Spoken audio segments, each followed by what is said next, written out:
Здравейте на всички и мир на всеки един, който слуша. Благодаря на Бога за всяко едно сърце и всеки един човек. В Йоан благодаря на Бога и за съпругата ми.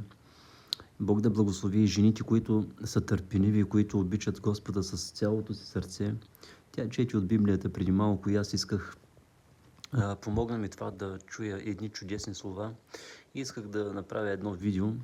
В Йоан 6 глава, в 28 стих и 29 стих чета. Всеки, който иска, може да погледне тази глава. Това е много интересна глава.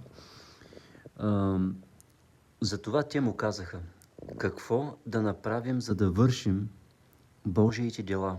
И Исус им отговори: това е Божието дело, да повярвате в този, когото Той е изпратил.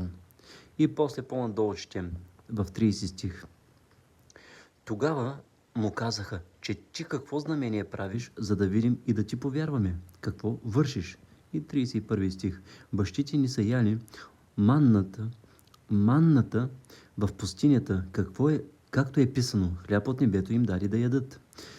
Интересното е, че тук Господ направи това чудо с хляба и рибите и те после търсиха Господа и Господ започва да им казва: вие не ме търсите поради това, че видяхте знамения и чудеса, но защото ядохте от хляба и се наситихте. Много интересна глава е това.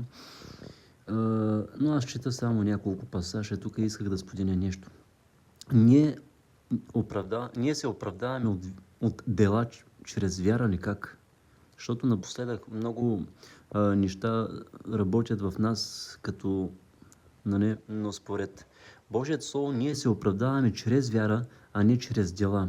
Да, делата са важни, делата са много ключови в това да съдействат с вярата, но нашата вяра, значи как примерно постъпваш? Обичаш Господа и тогава ли служиш на Господа и правиш нещо? Или просто защото си задължен, или защото се страхуваш и правиш нещо поради това, че да може да ти олекне на съвестта. Не, това не е... Там има страх, там има демон, защото правиш неща поради страх, поради това да не се случи нещо и така нататък.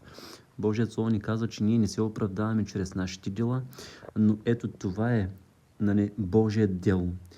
Първо приемаш Господ Исус Христос и вярваш, че завършеното дело на кръста е направено за тебе и са ти простени греховете. Приемаш вярата и казва да повярваш в Исус Христос. Това е делото, което ти трябва да